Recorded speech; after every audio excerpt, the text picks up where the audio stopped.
Okay, so installing the new Mofo Rc wheels, the 1.0 beadlocks, is a very simple process. You start with the, let me grab some new pieces here.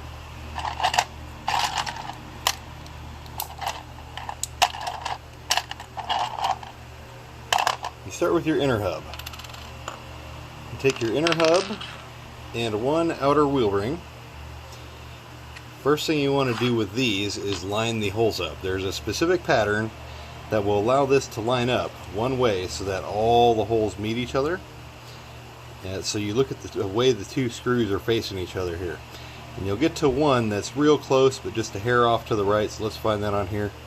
Here's the real close one, a hair off to the right. That will line right up to there, and that will line up all the rest of the holes, so you can kind of see daylight through there now. You take your outer ring, and using 8 of the supplied 1.4 by 8 millimeter screws, you screw your outer ring through there, and that will go all the way into the front hub of the wheel, through the rear hub and the ring. So all three pieces are now attached here. This piece is together. Then you can run those other 6 littler screws into the front of it. So it's kind of like a double bolted together wheel design. There's 6 screws going through the 2 center hubs here, and there's 8 screws go along the outside into both of these hubs as well.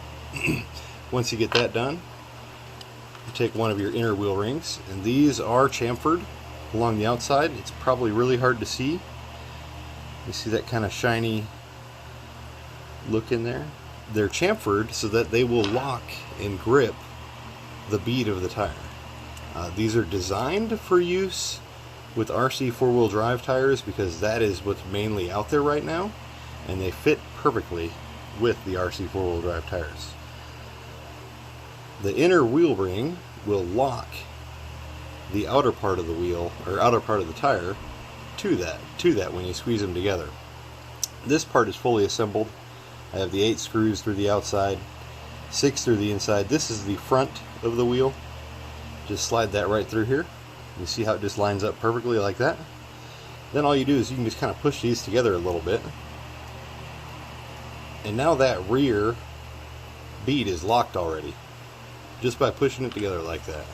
Then you'll just take your outer wheel ring, line up the 8 holes with it, and screw them down.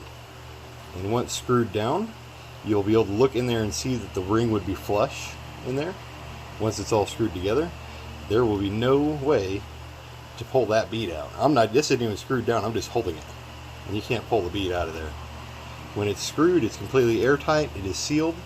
What you can do if you don't want it airtight, take and just drill a small hole right through here that's not interfering with the 2 holes there on the outside. Anywhere through this hub, and anywhere through this ring, or you could even do it in a couple spots in the middle of the ring. And then you won't have an airtight seal, you'll still be able to kind of hear the little squishy sound when you do it. These ones are all mounted up, they are airtight. So you can see the rest of the tire bulges out when I do that. Just preference, but that's as simple as they are. These are super tough. They're printed out of ABS plastic at a very high temperature. It gives them a kind of an ugly finish, but they are strong as hell. Thanks for watching.